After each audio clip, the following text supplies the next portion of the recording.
I love this recipe because it's so easy to put together. It travels well if you have to bring it to somebody's house, and it gives you one more reason to use your springform pan when you're not making cheese. First thing we're going to do is cream together half a cup of butter and 1 cup of sugar.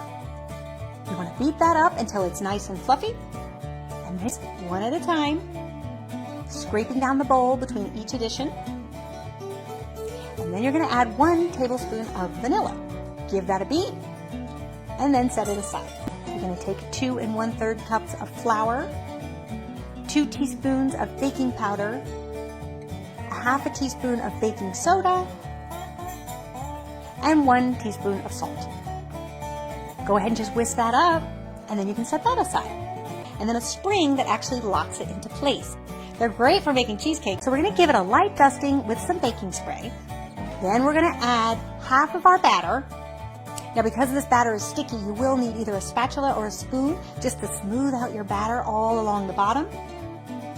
Give it a whisk. And then you're also going to have on hand a cup of chopped cake, a tablespoon of white sugar, a tablespoon of cinnamon. Give it a whisk. And then you're also going to have on hand a cup of chopped pecans. You're going to take your cinnamon sugar and sprinkle it all over the top of the batter. Now, don't be concerned if it looks like a lot. When the cake bakes, the cinnamon will actually bake in, and it won't be as much as what it looks like now. And then you're going to add your chopped pecans on top. In a bowl, you're going to add a half a cup of flour, 2 tablespoons of white sugar, 2 tablespoons of brown sugar, 1/4 of a teaspoon of cinnamon, and 5 tablespoons of melted butter. Stir that all up with a fork, and you'll see some beautiful crumbs will develop. At that stage, you're going to add a half a cup more of chopped pecans. Give it a stir, and then your crumble is ready. So we're going to take this crumble and we're going to sprinkle it all over the top of our cake. And now it's ready for the oven.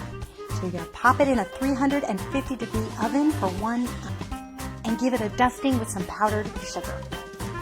Then I like to place it on a cake stand and serve it with a hot cup of coffee. And you will see, you will have one elegant looking coffee cake that is so delicious. When you cut into it, you'll see you'll have that beautiful ribbon of cinnamon and sugar and chopped pecans with that delicious crumble on top.